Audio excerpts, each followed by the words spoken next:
Hello and welcome. I'm your host, Elizibar. This is issue 10 of the XII, the 12, A Walk with Death, part 5 of 5. Before we get too far down into this, I didn't realize the release dates were so far. 2020, I think this was for November or something.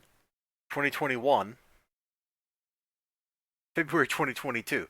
Okay, granted, I've had this book for 9 months or something now, but still, those release dates are so wildly far apart that it's ridiculous. That's really indicative of crazy printer problems and paper shortages and all those things that people have had in the comic book industry, not just indie stuff, but also mainstream. Marvel was having trouble releasing some books on time, and I feel like there was some series that went several months between issues for these reasons.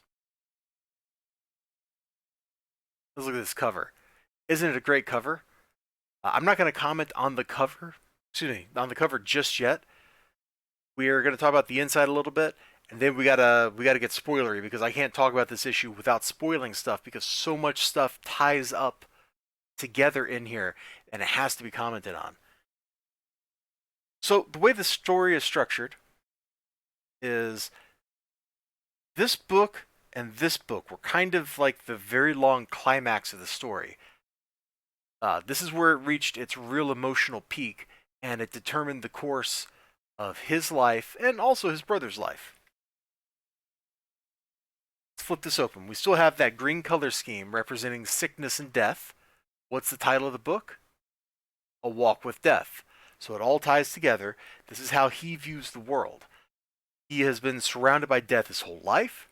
He went on this journey with his brother to try to save his brother. And what did he find? He found nothing but death. He hallucinated. While he was hallucinating, he walked with death. Like it's all in the previous issue. It's really good stuff. And here in this world that he's found himself in the city of Chicago, what does he have? Life. He gets a job. Let me find a picture of him doing his job here. Yeah, this is probably a good page. So here he is working. His aunt gets him a job at the steel mill, doing stuff. But you can see, what's the color scheme? Has it returned to normal colors? No. Why not? Because no matter what he does, no matter how hard he works, he can't escape death. He brought it with him out of that town he lived in, trekked thousands of miles or whatever through the country to get to Chicago with his brother, brought death with him. His brother died. And so all this dude has left in his life is death. And he muses upon that stuff through this issue. Some interesting personal conversations and things going on with him. Pretty good. This issue is definitely like the wrap up of the story. It's the anticlimax. We hit the crescendo, and we're just kind of coasting to the conclusion so you can see how characters end up. All in all, if you've read the other books in this series, you got to read this one to conclude it, to get to that emotional closure. This is a pretty good issue for that purpose. Now, we're going to get spoilery. And we're going to talk about some of the things they did that really make this work. Even without seeing this cover, I knew how this dude was going to end up because in the previous issue, right here. So it's not life you're looking for after all. Bring that up so definitely for sure see it. So it's not life you're looking for after all. What else is there? Death, the thing he's surrounded by. And if you're attuned to death, if you're accustomed to death, what are you going to do? Look at this. Look how he's dressed on the cover. Or look how the person on the cover is dressed, I should say. He's dead. And he's wearing the gas mask and stuff of the people that are like the super killers that come from Chicago. You probably remember those from the first story arc if you've been following the 12 this entire time. They dress like this. So this book told me that our main character was going to be this dude right here on the cover. This is a representation of him. And gosh, I don't want to spoil too much, but as he's going through his life, you know, he goes and talks to this guy. What do you think this guy does? Yeah, he's the guy that goes around and kills other people for the city of Chicago.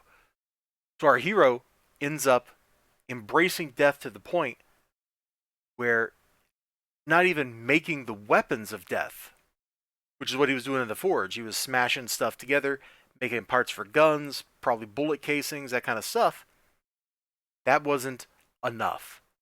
He wanted to pull his weight. So he goes to go do the one thing that will actually bring him all the way closer to death so that he can keep walking with it. He just became the dude that's on the cover. I thought that was a really great way to tie up this issue, pull stuff in from previous issues. We really went on a journey with this dude.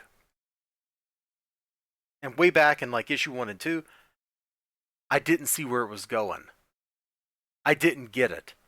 But now that we're here on issue 5 of this story arc, I get it. I got it with this one, the 4th issue in the story.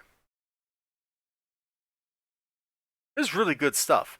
You know, I generally like my post-apocalyptic fiction to have like lots of guns and shooting and stuff in it, not be quite so introspective.